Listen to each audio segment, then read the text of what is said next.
नमस्कार, मी सुनीताच किचनमध्ये आपलं मनापासून स्वागत. तर आज आपण बनवणार आहोत पुरणाची पोळी. यासाठी मी अर्धा किलो हरभऱ्याची डाळ घेतलेली आहे. ही आपण पाण्यामध्ये टाकणार आहोत. ते पाणी गरम केलेलं आहे. त्याच्यामध्ये ते हरभऱ्याची डाळ शिजायसाठी टाकणार आहोत आणि त्याला टोपण लावून 6 शिट्ट्या करून घेणार आहोत. तुम्ही पाहू शकता आपली डाळ शिजून तयार आहे आणि ह्याच्यातलं पाणी पूर्णपणे काढलेलं आहे. आणि ही डाळ आपण एका कढईमध्ये टाकणार आहोत. या डाळीमध्ये साधारणपणे 400 आपण गूळ ऍड करणार आहोत. त्यात 1 चमचा वेलची पूड आणि 2 मोठे चमचे सुंठ बडीशेप आणि थोडंसं मीठ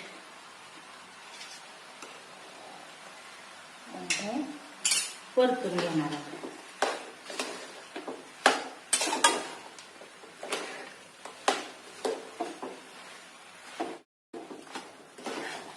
हे पातळ होतं पण थोड्या वेळाने हे मिश्रण पूर्णपणे घट्ट होतं.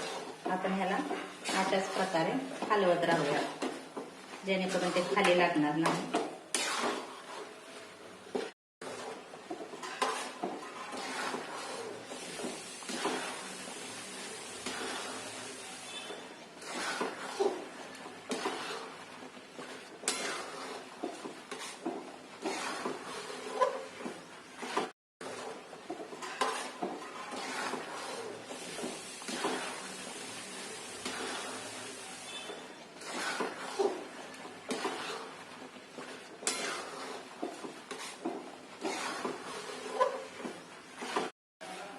थोडं थोडं हे मिश्रण घट्ट होत आलेलं आहे आणि पुरणपोळी गोडच असावी.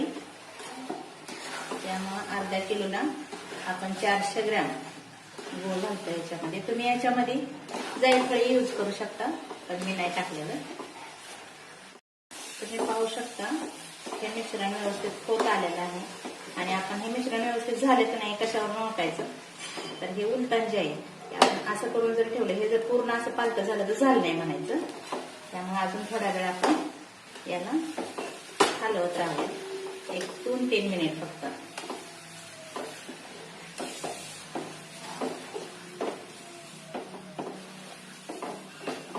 तुम्ही पाहू शकता हे आपलं पुरण जे आहे ते व्यवस्थित होत आले डाळीचं. त्याच्यामध्ये आपण उलटाण लावून ठेवूया तर हे खाली जात नाही. म्हणजेच काय तर हे मिश्रण व्यवस्थित तयार झालेलं आहे. आता आपण गॅस बंद करूया आणि हे गार होईपर्यंत थांबूया आणि हे वाटून घेऊया. आता आपण पुरण बारीक करून घेऊया. चाळणी घालून एक फुलपात्र घेतलेलं आहे त्याला पूर्ण बारीक करून घेऊया. लगेच होतं बारीक, जास्त वेळ लागत नाही.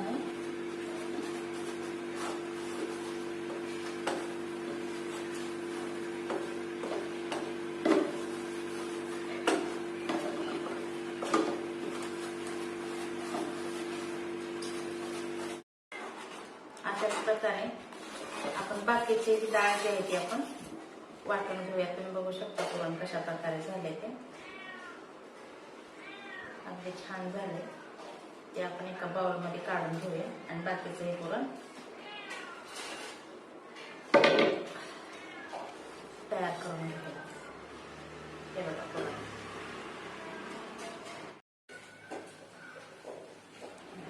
पिठाचा गोळा तयार करून घेऊया. त्याच्यामध्ये आपण पुरण भरूयात आणि पुरण भरताना हे बाजूनं फक्त बारीक करायचं आणि मध्ये मात्र जाडच ठेवायचं. याच्यामध्ये आपण आता पुरण भरून घेऊया.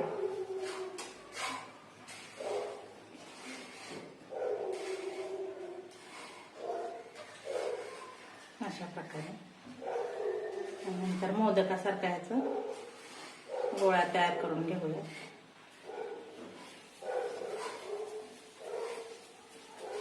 आणि वरती जी पीठ येते ते आपण काढून घ्यायचं आणि आता आपण पोळी लाटायला घेऊया.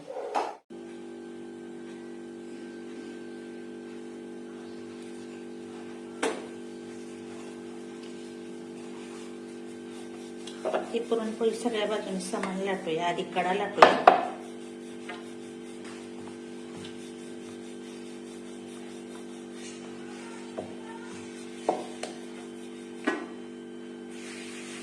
अधूनमधून कोरडं पीठ टाकलं तरी पण चालू शकतं.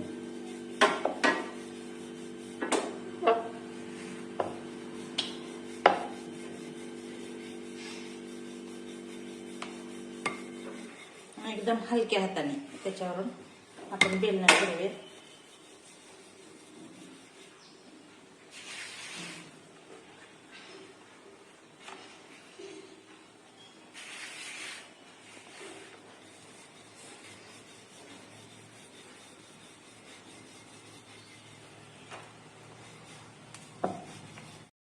आपली पुरणपोळी लाटून तयार आहे. आता आपण हे भाजून घेऊया तव्यावरती. आपण हे तव्यावर टाकून घेऊया.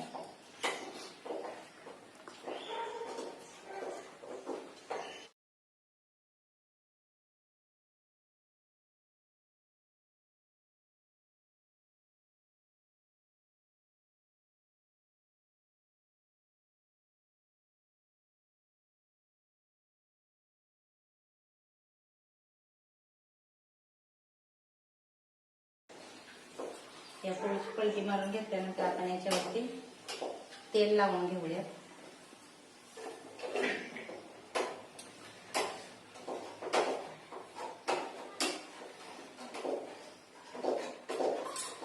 त्याच पद्धतीने दुसऱ्या बाजूने तेल लावून घेऊया.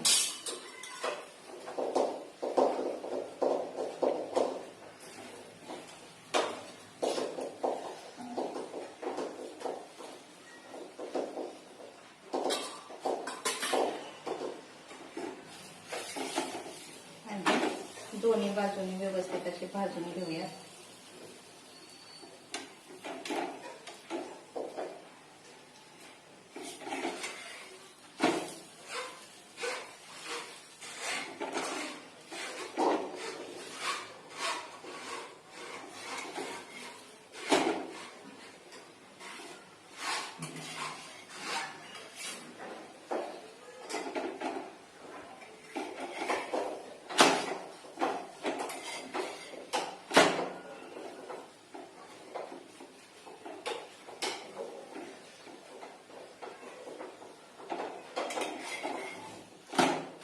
आपली पोळी पूर्णपणे भाजत आली. आता आपण हे काढून घेऊया. दोन्ही बाजूने छान भाजलेली आहे.